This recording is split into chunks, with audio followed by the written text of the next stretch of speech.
Shalom, persekutuan doa Tabita di Surabaya.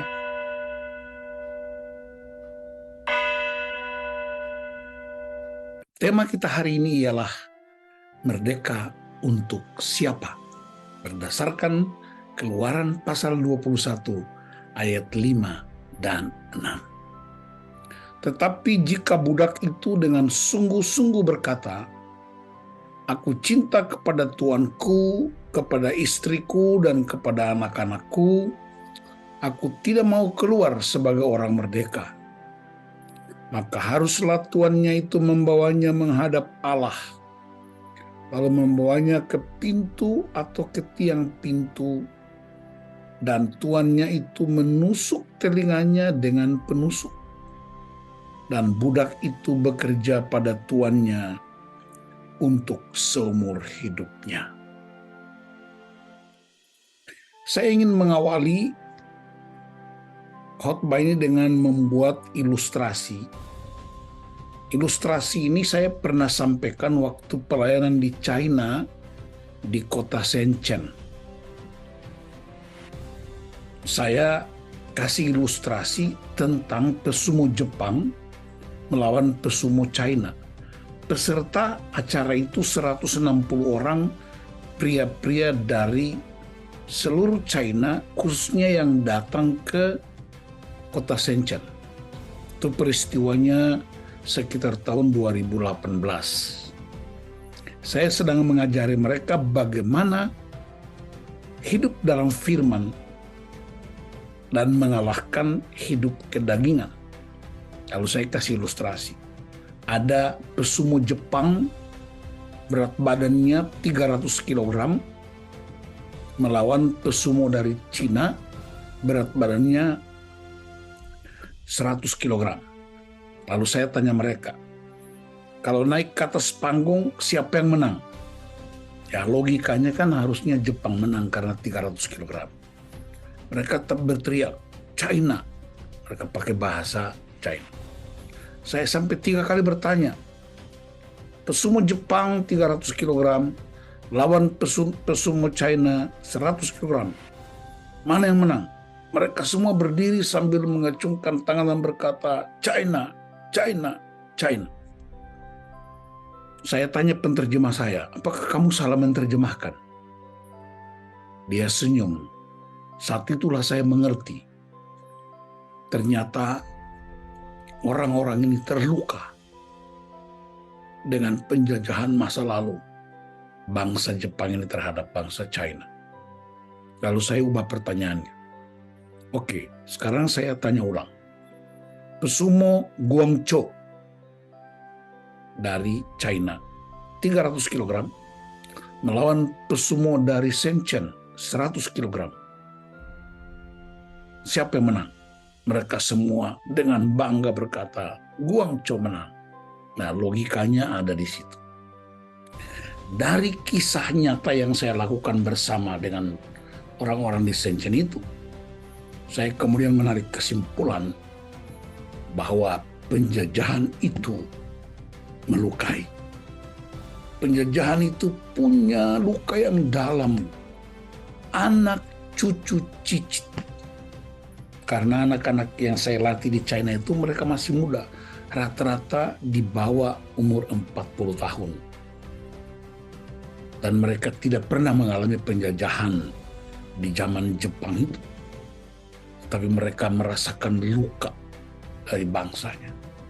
Itulah sebabnya saya bersyukur kepada Tuhan karena bangsa kita juga memutuskan dalam pembukaan UUD 45 penjajahan di muka bumi harus dihapuskan. Itu juga sejalan dengan kebenaran firman Allah. Nah, kita kembali kepada pembacaan kita Keluaran pasal 21 ayat 5 sampai 6. Hamba itu punya hak untuk merdeka karena ada hukumnya. 7 tahun bekerja atau 50 tahun bekerja, mereka mengalami tahun Yobel. Tetapi dalam cerita kita tadi, ternyata hamba itu punya alasan untuk tidak menggunakan kemerdekaan itu. Ada 3 alasan. Dia bilang, aku cinta tuanku. Jadi dia cinta tuannya, majikannya. Yang kedua, dia cinta istrinya. Yang ketiga, dia cinta anak-anaknya. Karena 3 alasan inilah, maka hamba itu, dia tidak menggunakan hak kemerdekaannya. Itu sebuah spirit yang sangat kuat untuk menolong gereja modern. Siapakah yang kita cintai dan seberapa besar cinta kasih kita terhadap orang-orang, baik kepada Tuhan, baik kepada keluarga. Kebebasan kita bisa tidak kita gunakan karena ada yang disebut kuasa kasih, kuasa cinta. Nah, apa yang dilakukan oleh tuannya? Yang pertama, tuannya itu membawa hambanya menghadap Allah. Wow. Dia mengerti kepada siapa hamba itu dibawa. Ketika hamba itu memutuskan untuk tidak menggunakan kemerdekaannya untuk dirinya, tapi karena tuannya, istrinya, anak-anaknya, keputusan itu membuat tuannya mengantarkan dia menghampiri kekudusan Allah, menghampiri hadirat Allah. Dia serahkan kepada Tuhan. Yang kedua, dia bawa ke pintu gerbang kota. Setiap kota di zaman Israel itu hanya 1 pintu gerbang masuk keluar. Dia kayak rumah-rumah BTN tipe 21 gitu ya. Pintu masuknya cuma 1. Pintu masuk keluar. Untuk apa?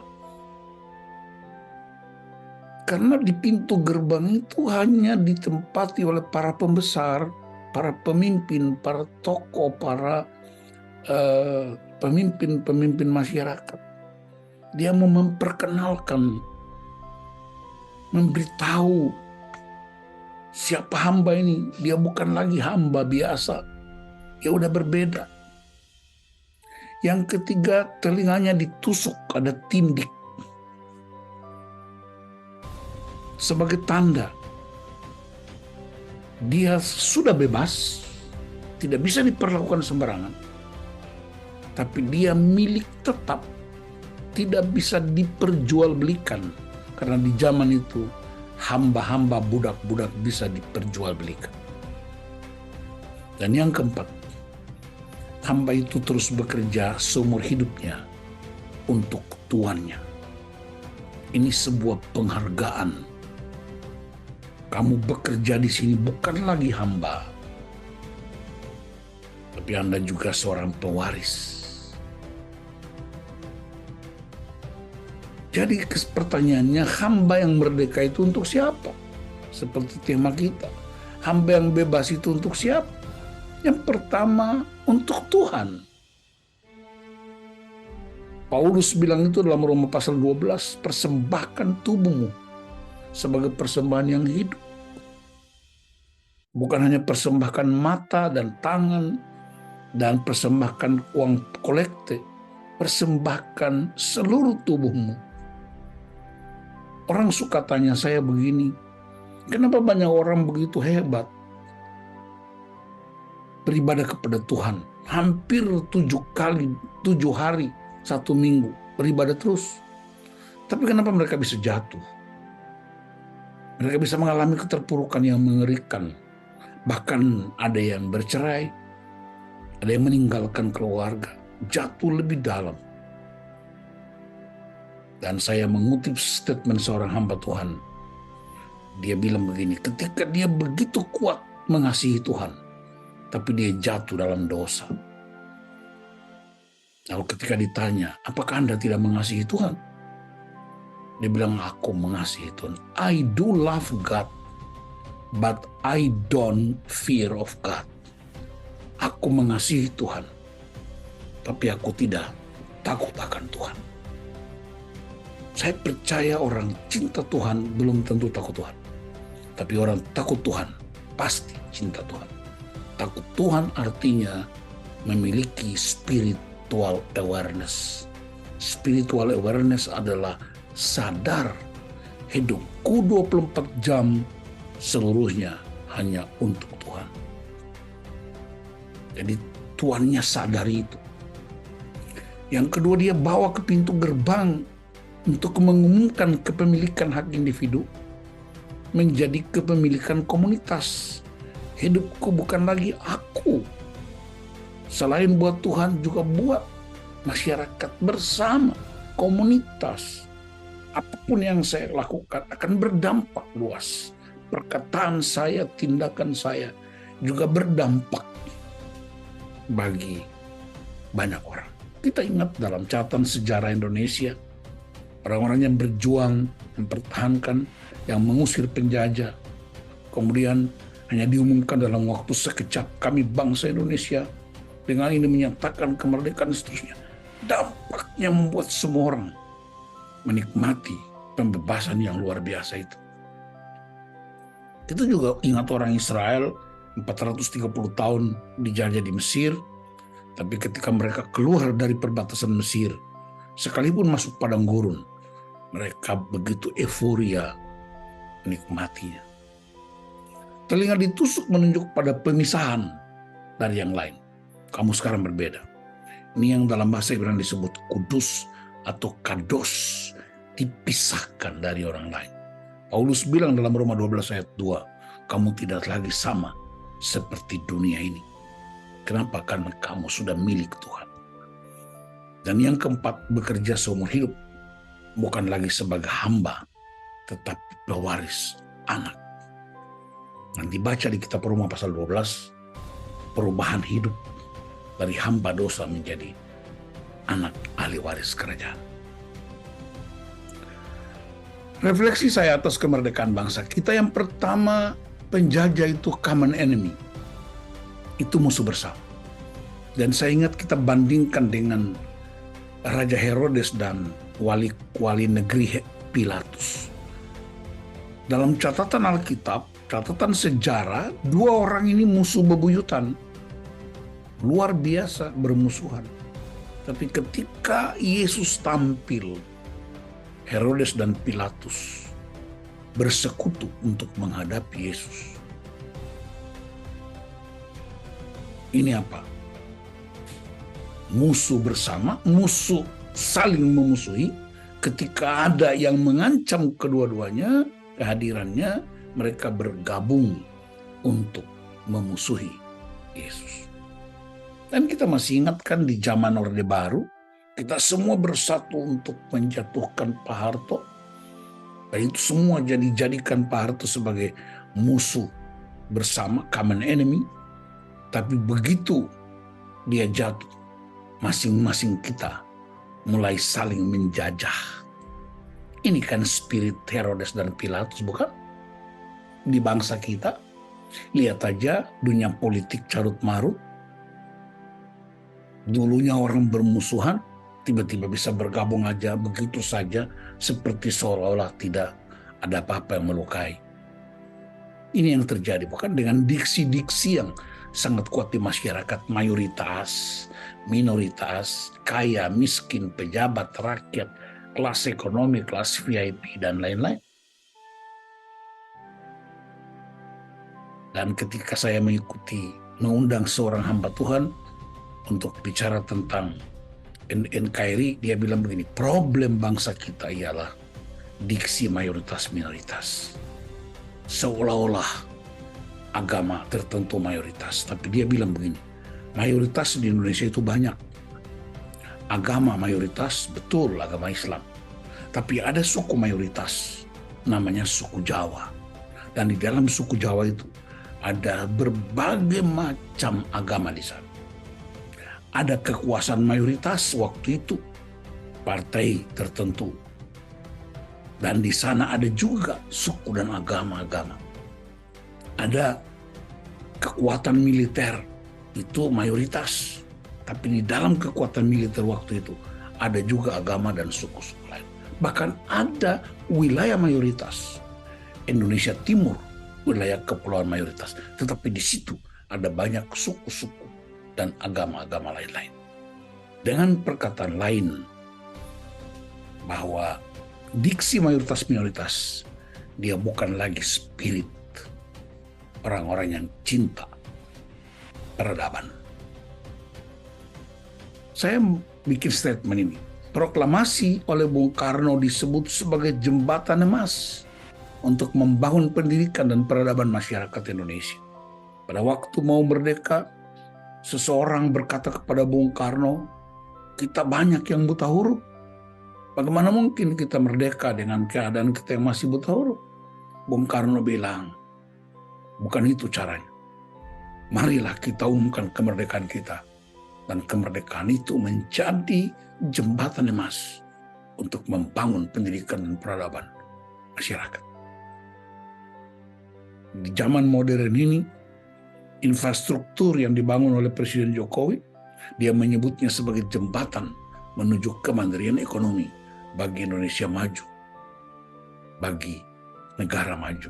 Saya tidak mendukung si A, si B, atau apapun, tidak membandingkan. Tapi yang ingin saya katakan ialah, sebagai anak-anak Tuhan di negeri ini, mari kita mencintai apa yang sedang kita hidupi di tanah yang Tuhan berikan buat kita. Di dalam kitab Yudas ada dua spirit. Ada yang disebut spirit predator, yang kedua namanya spirit benalu. Predator itu dia bisa makan apa aja, sampai rumahnya sendiri pun dihabiskan. Benalu itu dia bisa menghisap sari-sari makan di pohon itu. Habis itu pohon itu mati dan dia juga mati. Nah, spirit ini mengingatkan anak-anak Tuhan di Indonesia, bersyukur untuk bangsa kita, berkati bangsa kita. Kita hidup di negara kita ini. Kita beri apapun yang bisa kita miliki. Kita tidak bisa menghina bangsa kita. Ya, ada orang yang menghina infrastruktur, tapi dia begitu bebas menikmatinya. Itu spirit benalu, spirit predator. Dan anak-anak Tuhan tidak punya ruang untuk mengerjakan itu, kecuali memberi kontribusi yang konstruktif. Dr. Joe Mena kita kenal, seorang anak Tuhan yang begitu hebat di zamannya. Dia pernah menjadi wakil Perdana Menteri. Dia bilang kita punya dua kewarganegaraan, yakni warga Kerajaan Allah dan warga NKRI. NKRI ini baru istilah, tapi warga Indonesia. Artinya apa? Melekat pada diri kita. Ada dua fungsi yang tidak bisa bertentangan, tapi dia harus saling mengkontribusi karakter bagi bangsa. Ada saat di mana ketika saya menjadi warga negara, warga masyarakat, maka yang mendorong saya dari dalam untuk melakukan sesuatu bagi negeri ini, karena di dalamnya saya punya kuasa kerajaan Allah. Dan itulah sebabnya Yesus berdoa, datanglah kerajaanmu, jadilah kehendakmu di bumi seperti di sorga, di Indonesia seperti di sorga. Itu berarti bahwa kita bukan lagi hamba dosa. Kita dimerdekakan Kristus untuk menjadi hamba kebenaran. Suatu ketika Yesus berkata dalam Yohanes 8 ayat 32, kamu akan tahu kebenaran, dan kebenaran ini akan membebaskan kamu. Berarti yang membebaskan kita bukan jabatan, bukan harta, bukan status sosial, tapi yang membebaskan kita adalah kebenaran. Kebenaran siapa? Bukan kebenaran suku, bukan kebenaran agama, tapi kebenaran ilahi. Karena Amsal 14 ayat 34 berkata, kebenaran meninggikan derajat bangsa, tetapi dosa itu aib bangsa. Kebenaran apa buat bangsa kita? Ada 4 pilar. NKRI, Bhinneka Tunggal Ika, Pancasila, UUD 45. Ya saya nggak urut-urutannya, tapi itu prinsip. Tapi dengan kerajaan Allah dalam hidup saya, maka saya menghormati orang lain, memberi kontribusi. Dan ketika orang melihat saya, melihat keluarga saya, maka mereka bilang, yes, aku mau mengikuti jalannya dia. Karena sama-sama hidup di bangsa ini, tapi ada sesuatu yang berbeda. Gereja oleh Yesus Kristus dimeteraikan sebagai garam dan terang. Bapak Ibu tahu sendiri, terutama ibu-ibu tahu garam itu fungsi utamanya untuk pengawetan, untuk rasa masakan. Tapi garam di zaman Yesus sesungguhnya untuk menghentikan virus. Ada kotoran-kotoran hewan atau manusia yang berseliweran pada zaman itu, dan dia bisa menimbulkan virus-virus penyakit. Lalu mereka gali tanah, sebelum mengubur itu kotoran-kotoran mereka taburkan garam. Habis itu tutup lagi pakai tanah dan kasih garam lagi. Fungsinya apa? Garam itu mematikan virus dan mencegah virus tidak menyebar menjadi penyakit sosial. Apa artinya? Kekristenan disebut garam, artinya kehadiran kita mematikan virus dan menghalangi virus tidak menjadi penyakit sosial. Virus apa? Bukan virus COVID-19. Kalau virus COVID-19 sudah ada obatnya, rapid test. Tapi virus yang dimaksudkan Yesus di zaman itu ialah ada virus kejahatan, virus persinahan, virus perselingkuhan, virus korupsi, virus manipulasi, virus KDRT. Gereja hadir untuk mematikan virus itu dan mencegah virus tidak boleh menjadi penyakit sosial. Itulah sebabnya Yesus berkata, aku dirikan gereja supaya alam maut tidak menguasai. Berarti gereja adalah benteng utama untuk menghalangi maut tidak masuk. Nah, kita lihat dengan mata telanjang kita hari ini, dengan kemajuan AI, artificial intelligence, kita lihat misalnya di Jepang, pria-pria Jepang menikah dengan boneka, dengan robot, dan alasannya sederhana. Saya menikah dengan robot ini, yang perempuan cantik ini, boneka cantik ini, katanya karena bonekanya tidak cerewet. Berarti kesimpulan saya, banyak wanita sekarang punya musuh atau punya saingan terberat, ialah boneka-boneka cantik. Makanya kita juga bilang, lebih baik tinggal di padang gurun daripada hidup dengan perempuan cerewet di rumah. Tapi saya percaya orang-orang persekutuan doa Tabita, orang-orang yang luar biasa hidup dalam kemuliaan Tuhan. Marilah jadi garam, jadi terang. Kenapa? Orang takut berjalan, bukan takut setan, tapi takut berjalan karena gelap. Maka perlu terang. Terang itulah yang menuntun orang, membawa mereka menuju jalan-jalan kehidupan. Gereja adalah kumpulan keluarga-keluarga, rumah tangga. Maka rumah atau keluarga adalah basis utama pembentukan karakter, pengajaran nilai-nilai kehidupan. Gereja, komunitas semacam kita ini, itu bukan primary school, itu semuanya secondary school. Gereja, sekolah, lembaga-lembaga itu secondary school. Primary schoolnya, guru utama dan terutama ialah orang tua di dalam rumah. Bisa kita ukur dari waktu yang digunakan. Anak-anak di sekolah 45 menit ikut pelajaran agama, 1 minggu 1 kali. Anak-anak kita ke sekolah minggu ikut pelajaran agama dari guru-guru sekolah minggu, 30-40 menit 1 minggu 1 kali. Tapi Senin sampai Minggu, setiap hari anak-anak itu ada di rumah. Dan itulah sebabnya Yesus memulai semuanya dari rumah. Bahkan Perjanjian Lama menyebutkan, mulailah keluarga sebagai basis utama pembentukan manusia yang takut akan Tuhan. Bagaimana kita dalam kemerdekaan? Saya kutip 3 ayat untuk mengingatkan kita tentang pentingnya kemerdekaan itu. 2 Korintus 3:17, sebab Tuhan adalah roh, dan di mana ada roh Allah, di situ ada kemerdekaan. Roh Allah yang memerdekakan. Roh itu menghidupkan. Roh waktu dihembuskan kepada tanah liat itu, dia menjadi hidup, makhluk yang hidup karena roh Allah. Galatia 5 ayat 13, saudara-saudara, memang kamu telah dipanggil untuk merdeka. Tetapi janganlah kau mempergunakan kemerdekaan itu sebagai kesempatan untuk kehidupan dalam dosa. Melainkan layanilah seorang akan yang lain oleh kasih. Kasih itu menjadi kekuatan yang membuat orang hidup dalam kemerdekaan. Bukan untuk dirinya, tapi untuk orang lain. 1 Petrus 2 ayat 16, hiduplah sebagai orang merdeka, dan bukan seperti mereka yang menyalahgunakan kemerdekaan itu untuk menyelubungi kejahatan-kejahatan mereka, tapi hiduplah sebagai hamba Allah. Ini yang saya sebut dengan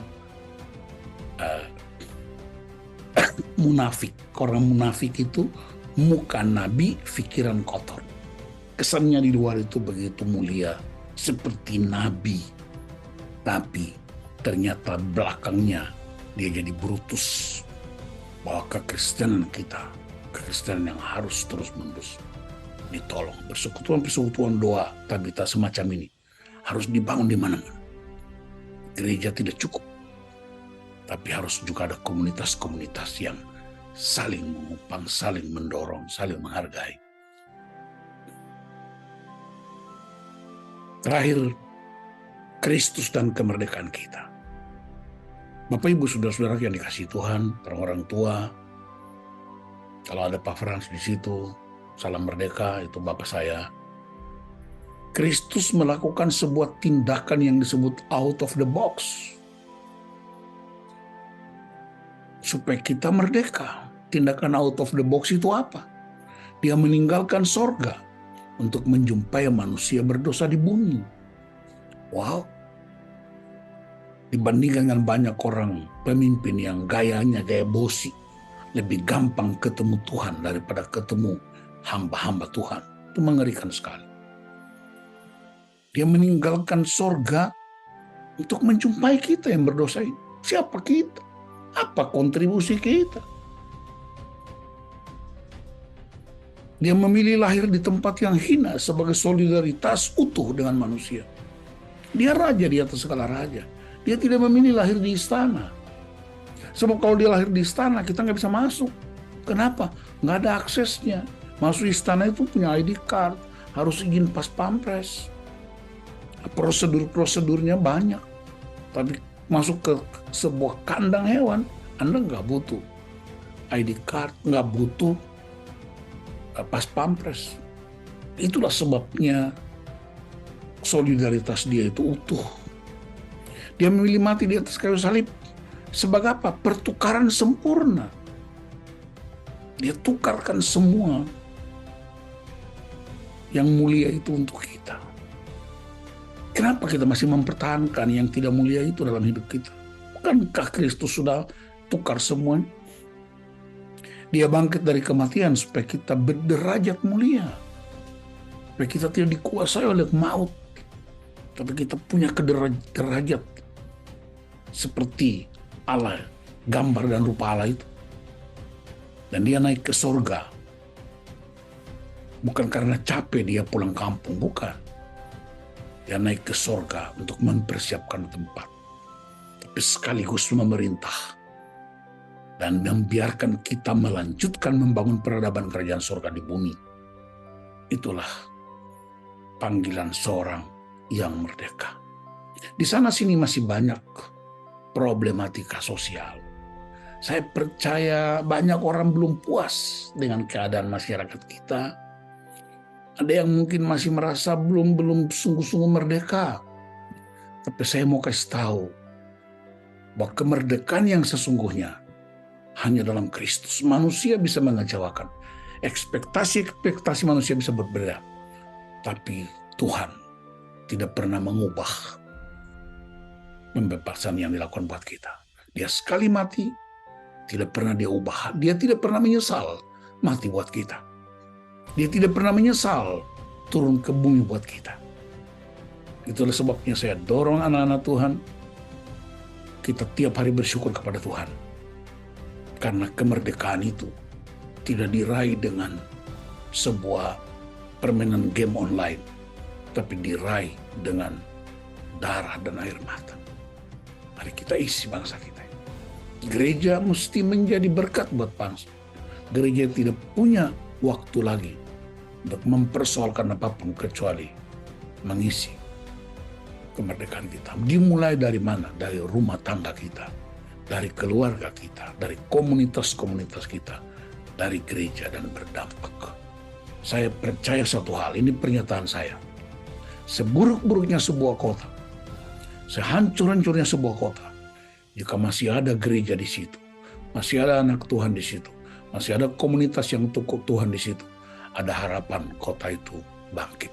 Ada harapan negeri itu bangkit. Kita sudah merdeka. Bukan hanya dari penjajahan, tapi kita merdeka dari dosa dan kecemaran.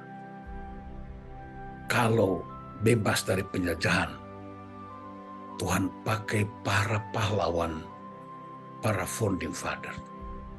Kalau bebas dari dosa dan kejahatan, Yesus Kristuslah menjadi pembebas utama. Dan karena itu, orang-orang yang merdeka dan bebas tidak hidup untuk dirinya sendiri, tapi hidup juga buat orang lain bagi kemuliaan Tuhan. Yang kedua, penjajahan itu melukai, mematikan, menghancurkan dalam berbagai bidang. Dan karena itu, saya menasihati kita semua, jangan menjadi penjajah bagi orang lain. Penjajah bagi orang lain, dia selalu melakukan yang namanya karakter assassination, membunuh karakter orang lain. Itu menghina Tuhan dan ciptaan. Karena itu marilah kita sungguh-sungguh merdeka dan menolong orang lain juga untuk hidup dalam kemerdekaan yang sempurna. Tuhan Yesus memberkati. Amin.